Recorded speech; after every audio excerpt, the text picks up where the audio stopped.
Ya, sekali lagi saya sapa ibu-ibu. Selamat siang, selamat beribadah pada siang hari ini. Mungkin ada bapak-bapaknya, ya satu ya, cuma Pak Heri ya. Pak Netsen, nggak ada ya Pak Netsen ya. Oke, ya, jadi saya menyapa Bapak Ibu semua di dalam satu tema yang kita mau belajar tentang seni menghadapi kesulitan. Ibu-ibu terkasih, di dalam hidup kita rasanya tidak pernah ada orang yang mengatakan saya tidak punya masalah, ya. Saya pun di dalam beberapa hari ini juga menghadapi masalah. Kesulitan-kesulitan yang saya hadapi baik di pekerjaan, di dalam pergumulan pribadi maupun di dalam pelayanan.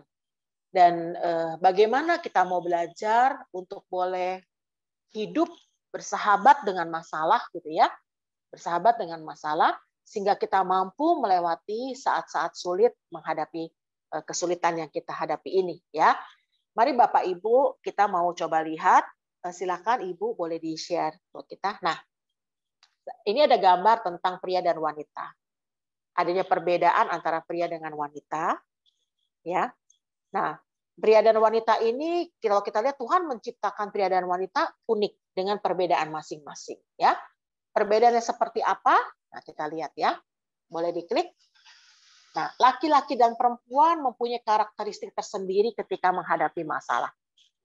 Masing-masing kita punya masalah yang berbeda dan masing-masing kita juga boleh ada di dalam masalah itu sendiri. Dan bagaimana kita boleh tetap hidup konsisten di dalam masalah, tapi ya kita tahu bahwa ada Tuhan yang beserta dengan kita. Nah, sekarang coba kita lihat ya. Laki-laki tidak bisa cenderung ya tidak bisa atau biasanya mereka cenderung terstruktur di dalam pertindakan. Ya, mereka itu biasanya tidak bisa bercabang. Dia biasanya fokus. Dia terstruktur dalam hal berpikir dan bertindak. Itu laki-laki. Makanya dia ketika punya masalah, dia bisa melihat di satu atau di dalam satu keadaan yang lebih konsisten. Nah, sekarang coba kita lihat. Nah, perempuan. Perempuan itu dapat menghadapi berbagai masalah di dalam satu waktu. Nah, ini juga saya hadapi saat ini. Beberapa hari ini juga saya menghadapi hal seperti ini. Rasanya masalah datang bertubi-tubi. Bukan hanya di pekerjaan, di dalam kuliah saya, di dalam pelayanan, ya, di dalam pergaulan, di tengah keluarga, apapun itu. Ya, sehingga buat saya pribadi, saya mengatakan bahwa kita perempuan kadang-kadang kita menghadapi berbagai masalah di dalam satu waktu. Kita menganggap bahwa itu ada di depan kita begitu banyak.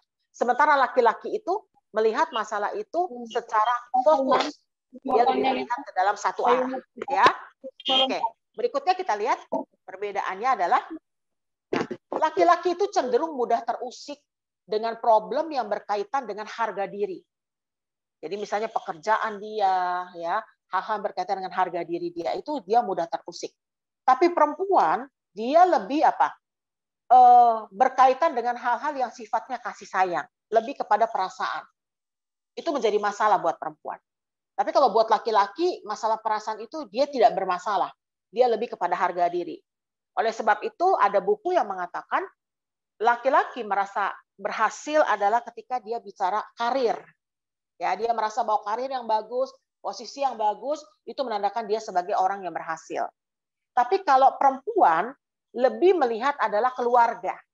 Ya, bahwa keluarga itu anak-anak bertumbuh dengan sehat, memiliki suami yang setia, keluarga yang hidupnya takut akan Tuhan dan berhasil. Nah, itu menjadi satu tolok ukur bagi seorang perempuan. Ya, ini di dalam buku yang saya baca. Next. Nah, ada 5 alasan mengapa kita perlu menghadapi kesulitan hidup. Alasan pertama bahwa setiap kesulitan pasti ada hikmahnya. Ibu, Bapak terkasih, saya share sedikit ketika pada saat pandemi COVID mengharuskan kami melakukan pengajaran online. Pada saat itu saya sebagai dekan diserang pakai tanda kutip oleh orang-orang atau oleh teman-teman saya yang notabene menolak mengajar secara online. Mereka katakan, ya ibu harus berjuang dong. Nggak bisa, silakan fakultas lain melakukan online, tetapi khusus fakultas kita harus offline. Di situ saya betul-betul bergumul bagaimana meyakinkan teman-teman dosen bahwa tidak mungkin kita melakukan pembelajaran offline. Tidak mungkin menyuruh mahasiswa datang ke kampus. Saya tahu kenapa mereka menolak itu. Bukan karena mereka menganggap bahwa ini fakultas bisnis yang nggak mungkin dilakukan pengajaran online, gitu ya. Saya melihat bahwa kenapa ada ketakutan yang mereka tidak katakan, tetapi saya tahu bahwa tidak bisa menggunakan media untuk melakukan perkuliahan online. Sebetulnya itu. Ya, jadi setelah mereka menolak gitu, saya coba bicara baik-baik, saya coba katakan, saya coba ungkapkan apa sih, kenapa sih kita tetap harus melakukan online. Sampai akhirnya setahun lebih sekarang kami melakukan bukan hanya pengajaran online, tetapi ujian sidang skripsi juga online, ya. Lalu kami juga pembimbingan skripsi juga online, semua serba online. Dan di situ akhirnya mereka terpaksa harus tidak boleh gaptek, tetapi di balik itu ada hikmahnya apa? Mereka ngerti bagaimana menggunakan yang namanya perangkat-perangkat untuk perkuliahan online. Nah, itu nomor satu. Masalah, tetapi pasti ada hikmah. Nah, kita juga dalam hidup kita pasti punya berbagai masalah ya ibu-ibu ya. Saya contohkan tadi, pasti ada hikmah di baliknya. Yang kedua, dengan melewatinya, pribadi kita pun menjadi semakin kuat. Tuhan memberikan kepada kita bukan hanya kesenangan. Dia memberikan kepada kita juga masalah, air mata, yang mungkin membuat kita jatuh dan terpuruk. Tapi di situ pasti membentuk kita menjadi pribadi yang semakin kuat. Pribadi yang tangguh, pribadi yang tidak lagi cengeng, tapi pribadi yang mampu bangkit ketika ada masalah yang mungkin lebih keras akan menghantam dia.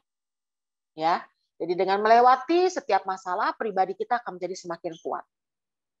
Kenapa? Kalau kita katakan orang itu biasanya dalam kondisi sulit, semakin dia menghadapi kesulitan-kesulitan itu menempa dia menjadi pribadi yang tangguh. Kita sering membaca, melihat biografi orang-orang yang hebat sekarang. Jangan lihat sekarangnya, tetapi lihat masa lalunya. Apa yang dia sudah alami dalam hidup dia. Ditempa sedemikian rupa, tetapi menjadikan mereka pribadi yang hebat, pribadi yang kuat. Yang ketiga, jika kita tidak bisa dicegah, ya tidak bisa dicegah masalah itu, maka pilihan kita adalah menghadapinya. Tuhan tidak pernah mengajarkan kita lari dari masalah, tapi Tuhan mengajarkan kita menghadapi masalah bersama-sama dengan Dia. Karena kalau kita sendiri pasti kita nggak kuat. Kita sebagai manusia punya keterbatasan. Kita sebagai manusia punya ketakutan. Kita sebagai manusia punya kekhawatiran bahwa saya nggak akan bisa Tuhan melewati itu. Apalagi kita sebagai perempuan yang syarat dengan perasaan, dengan emosi. Ya, Tuhan mengajarkan menghadapi masalah pasti bersama dengan Dia. Dan yang keempat, masalah itu akan mendewasakan kita. Ya, kesulitan itu akan mendewasakan kita. Mendewasakan menjadi pribadi yang kuat. Filipi 4 ayat 13, pasti ibu-ibu sering mendengar satu ayat ini. Masih ingat ayatnya apa? Filipi 4 ayat 13. Segala perkara dapat kutanggung di dalam Dia yang memberikan kekuatan kepadaku. Kita pasti nggak bisa menanggung itu. Ya, tetapi Tuhan mengajarkan kita akan menjadi pribadi yang tangguh dan kuat. Kenapa? Karena Tuhan bersama dengan kita. Dan yang terakhir, kenapa alasan kita perlu menghadapi kesulitan hidup? Kesulitan kita mungkin tanda agar kita perlu melakukan introspeksi diri. Bukan lagi mungkin, tetapi biasanya menjadi satu keharusan kita mengintrospeksi diri. Apa yang salah dengan kita? Saya pun belajar saat ini. Ketika saya melihat masalah begitu banyak dalam hidup saya. Apa yang menjadi masalah dalam hidup saya harus mengintrospeksi diri. Ya, saya dalam 3 hari ini aja dua kali jatuh ya. Belum jatuh yang kemarin belum terlalu sembuh, jatuh di tangga atrium. Lalu hari Minggu kemarin, Minggu subuh, saya jatuh lagi. Lalu hari Pancasila kemarin, saya jatuh lagi. Mungkin karena saya nggak fokus. Terlalu banyak hal yang saya pikirkan, atau ada hal-hal yang membuat saya tidak bisa mengawasi langkah saya sendiri. Keseimbangan saya buruk sekali. Nah, di situ adalah kesempatan saya untuk mengintrospeksi diri. Saya nggak tahu kenapa Marley memberikan tema ini kepada saya. Ini diberikan kepada saya sekitar 3 minggu kali ya, atau berapa minggu yang lalu. Saya juga nggak tahu. Jadi waktu saya menyiapkan tema ini, saya teringat dengan diri saya sendiri. Yang saya sedang mengalami pergumulan, saya sedang mengalami kesulitan. Ya, terima kasih Marle sudah kembali mengingatkan saya untuk melakukan introspeksi diri. Ya, next berikutnya. Tadi kenapa sih kita mengalami kesulitan hidup ya? Sekarang 5 hal. Kenapa sih kesulitan hidup itu? Mengapa kesulitan hidup menghadapi kita sulit sekali menghadapi masalah kita? Ya, 5 hal mengapa kita kesulitan menghadapi masalah hidup kita. Yang pertama adalah kita tidak punya ilmu tentang masalah yang dihadapi. Iyalah, kita nggak punya ilmu. Yang kita tahu adalah ada masalah aja. Tetapi kalau orang mengatakan pengalaman adalah guru terbaik. Mestinya kita belajar dari pengalaman yang sudah kita lewati. Tetapi kalau kita mau jujur bahwa Tuhan, saya nggak punya ilmu. Bagaimana saya bisa menghadapi masalah saya sendiri? Nomor 2, kenapa sih kita sulit menghadapi masalah hidup kita? Kurang sabar dalam menghadapi ujian. Kalau Tuhan mengajarkan kita kesabaran, Tuhan mengajarkan kita semua butuh waktu. Kadang-kadang kita mengambil langkah tergesa-gesa. Buat kita, waktu kita adalah waktu yang terbaik, bukan waktunya Tuhan. Sehingga kita mengatur waktu kita, padahal kita tahu, kita sudah belajar, waktu Tuhan adalah waktu yang terbaik. Tidak terlalu cepat, tidak terlalu lambat. Tetapi dalam prakteknya tidak semudah itu, ibu-ibu, bapak-bapak terkasih. Tidak semudah itu. Kita seringkali bahwa Tuhan, waktu ini waktu yang terbaik menurut saya, bukan menurut Tuhan. Sehingga kita gagal melewati masalah hidup kita. Yang ketiga, cemas dan khawatir, bahkan mungkin berlebihan. Sehingga dalam menghadapi ujian ini kita kalah. Kita jatuh. Ya. Saya sendiri punya satu kekhawatiran, punya rasa kecemasan. Bisa nggak saya melewati itu? Bisa nggak saya, mampu nggak saya menghadapi masalah dalam hidup saya? Ya, jadi buat saya pun akhir-akhir ini saya sangat belajar ini. Saya punya kekhawatiran berlebihan, makanya saya bisa jatuh kali ya, sampai 2 kali, nah itu. Sampai saya tuh nggak fokus. Itu yang membuat saya sulit menghadapi masalah dalam hidup saya, kesulitan dalam hidup saya. Yang keempat, harus meyakini bahwa masalah itu bisa selesai tanpa proses. Ini salah. Harusnya masalah selesai dengan proses. Tapi kita seringkali melihat, yakin bahwa masalah itu bisa selesai tanpa proses. Ntar hilang dengan sendirinya. Padahal enggak begitu. Masalah itu bisa selesai pasti dengan proses. Kita maunya masalah selesai tanpa proses. Ya, kayak slogannya Pegadaian, mengatasi masalah tanpa masalah. Ya. Nah, kita seringkali juga membawa dalam pemikiran diri kita bahwa saya mau masalah ini selesai begitu saja dengan cepat. Benar nggak segampang itu? Perlu waktu untuk menyelesaikan masalah.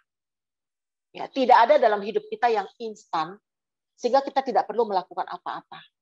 Membuat mie instan, minimal Ibu harus merebus air. Iya kan? Membuat kopi instan juga hal yang sama. Tidak mungkin ada hal yang kita lakukan tanpa melakukan apa-apa. Nah, sementara kita punya satu anggapan bahwa saya mau meyakini bahwa masalah saya bisa selesai tanpa proses. Itu membuat kita gagal. Dan yang terakhir, kenapa kita sulit banget menghadapi masalah hidup kita? Banyak mengeluh dan sedikit bersyukur. Saya harus katakan bahwa seringkali beban yang begitu menghimpit kita membuat kita sulit sekali merasakan kebaikan Tuhan. Dan kadang tanpa kita sadari, kita menyalahkan Tuhan. Kita menganggap bahwa Tuhan tidak adil. Kenapa saya menghadapi kesulitan hidup seperti ini? Kita seringkali menggugat Tuhan, menyatakan bahwa Tuhan itu tidak sayang pada saya. Kenapa harus saya? Kenapa bukan dia? Kenapa bukan orang lain? Kenapa mesti saya Tuhan? Dan itu yang membuat kita pada akhirnya jatuh. Yang membuat kita tidak mampu bangkit untuk mengatasi kesulitan dalam hidup kita. Yuk mari kita coba lihat berikutnya. Kalau tadi kenapa kita harus menjalani masalah? Yang kedua, kenapa kita sulit mengatasi masalah?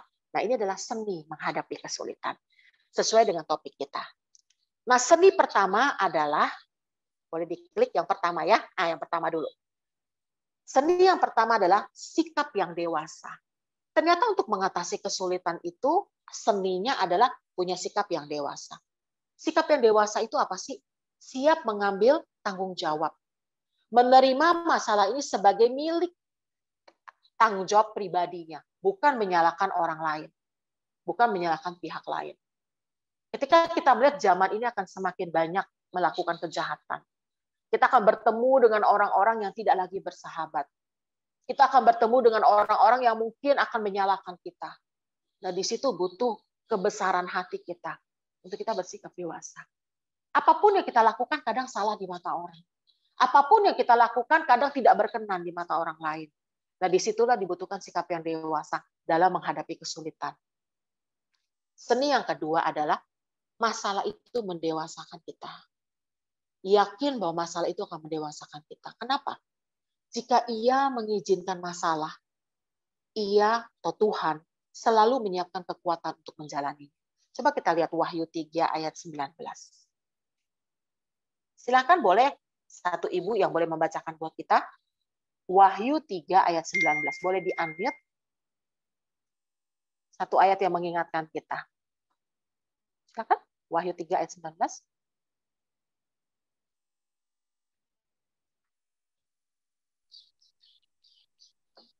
Wahyu 3 ayat 19. Ya. Barang siapa kukasihi, ia kutegur dan kuhajar. Sebab itu relakanlah hatimu dan bertobatlah. Ya. Tuhan itu menyiapkan kekuatan buat kita untuk menjalaninya. Ayat ini memang kayaknya nggak enak ya. Kalau kita baca ya. Tuhan mengasihi kita katanya. Tapi apa? Kita ditegur Tuhan. Bahkan kita dihajar Tuhan. Sebab itu relakanlah hatimu dan bertobatlah.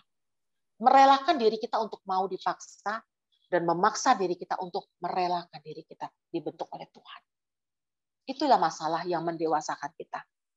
Jadi kalaupun Tuhan mengizinkan masalah terjadi dalam hidup kita, yang bukan hanya kita ditegur, tapi kita juga dihajar, di situ akan mendewasakan kita. Menempa kita menjadi pribadi yang lebih kuat. Nah, seni yang ketiga adalah kita bersahabat dengan masalah itu. Kenapa kita harus bersahabat dengan masalah itu? Kita perlu minta anugerah Tuhan. Bukan anugerah dari diri kita sendiri. Anugerah Tuhan supaya kita cakap menjalani dan menikmati setiap luka kita. Aneh ya kalimat ini. Ya, saya ketika membaca ini dari Pak Julianto Simanjuntak, buat saya ketika saya membaca buku dia Mencintai Hingga Terluka, itu saja buat saya, aduh, gak gampang dengan kata-kata itu. Ya, mencintai hingga terluka. Dan sekarang bagaimana kita bisa menjalani dan menikmati setiap luka itu. Udah disakiti, ya, udah merasa nggak enak. Tapi bagaimana kita diajarkan untuk bisa bersahabat dengan masalah kita. Coba kita lihat Ayub 42 ayat 5-6. Sampainya kita disadarkan, ini loh arti menikmati setiap luka kita. Silakan boleh satu orang membacakan buat kita semua. Kitab Ayub 42 ayat 5-6. Silakan.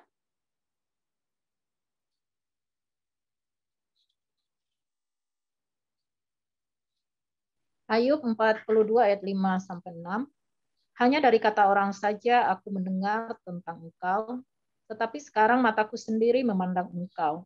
Oleh sebab itu aku mencabut perkataanku dan dengan menyesal aku duduk dalam debu dan abu. Iya. Kalau dulu Ayub hanya mendengar tentang Tuhan yang baik, Allah yang baik. Kalau dulu Ayub hanya tahu bahwa dia punya Allah yang setia. Sekarang di dalam kondisi keterpurukannya, dia mengatakan, bukan dari orang aku mendengar, tetapi aku sendiri mengalami hidup bersama dengan Engkau Tuhan. Kira-kira begitu.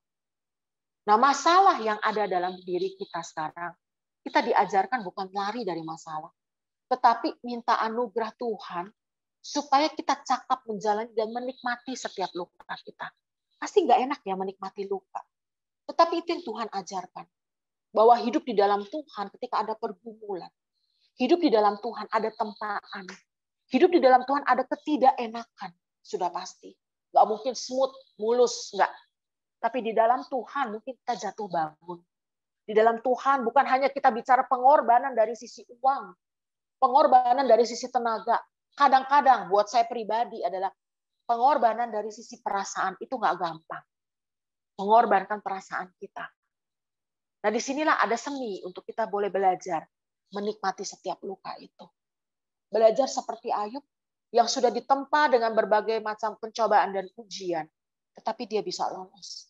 Bahkan dia bisa mengatakan, kalau dulu aku cuma kenal Tuhan dari orang lain yang mengatakan Allah itu seperti ini loh. Allah itu seperti itu loh. Itu hanya dari orang lain, hanya dari kata orang. Tetapi sekarang aku melihat sendiri, mataku memandang sendiri, engkau itu siapa. Ibu-ibu terkasih, mungkin juga kita mengalami hal yang sama seperti itu. Kita hanya tahu Allah itu kasih. Kita hanya tahu Allah itu pengampun. Kita hanya tahu Allah mengerjakan segala sesuatu yang terbaik buat kita. Tetapi kita belum mengalami di dalam persekutuan pribadi dengan Tuhan. Kita tidak mengalami bagaimana kita harus menikmati setiap pembentukan yang Tuhan berikan dalam hidup kita. Yang bahkan mungkin membuat kita terluka. Yang membuat kita menangis. Yang membuat kita tidak bisa menerima. Kenapa Tuhan? Aku mengalami hal seperti ini.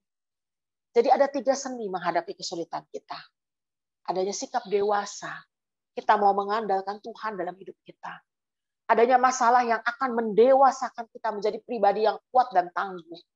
Karena Tuhan menyiapkan kekuatan buat kita. Tenaga ekstra buat kita untuk mampu melewatinya. Dan yang terakhir adalah kita mau bersahabat dengan masalah itu. Bukan lari dari masalah. Kalau kita mendengar istilah nasi sudah menjadi bubur. Sekarang yang kita harus lakukan adalah makanlah bubur itu. Walaupun itu sudah tidak enak rasanya, tapi kita harus belajar menikmati bubur itu. Ya, kalau nasi sudah menjadi bubur kan nggak mungkin lagi menjadi nasi. Yang ada sekarang hanya tinggal penyesalan, bukan? Tetapi apa yang mesti kita lakukan? Coba menikmati bubur itu. Melihat dari kacamata yang berbeda. Bahwa kita jangan lagi jatuh ke dalam hal yang sama. Next berikutnya.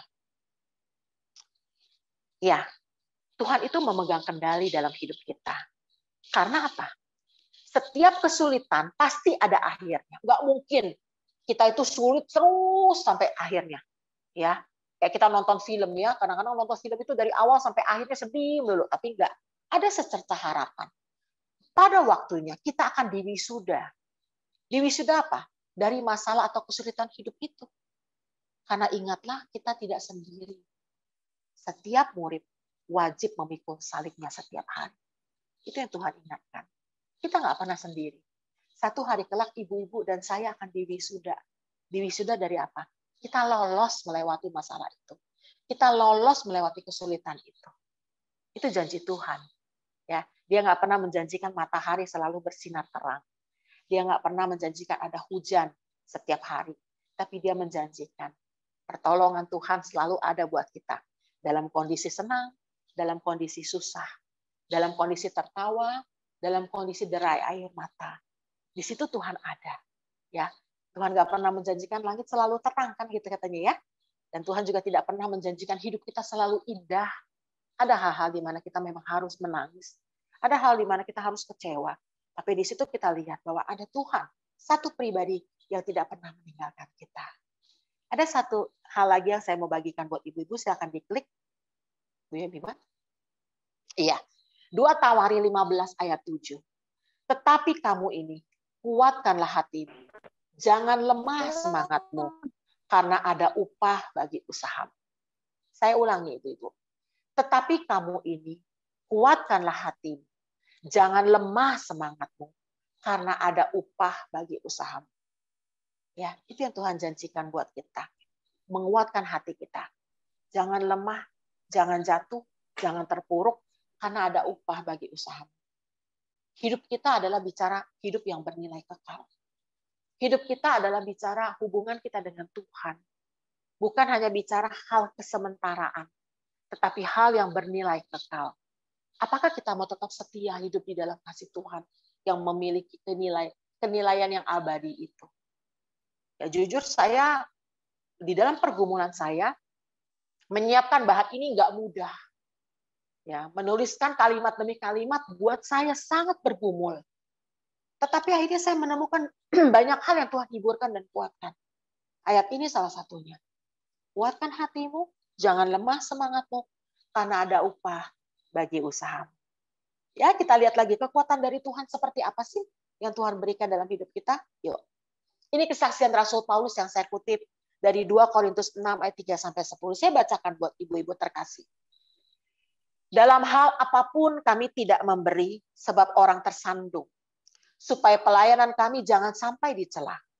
Sebaliknya, dalam segala hal kami menunjukkan bahwa kami adalah pelayan Allah, yaitu dalam menahan dengan penuh kesabaran dalam penderitaan, kesesakan, dan kesukaran.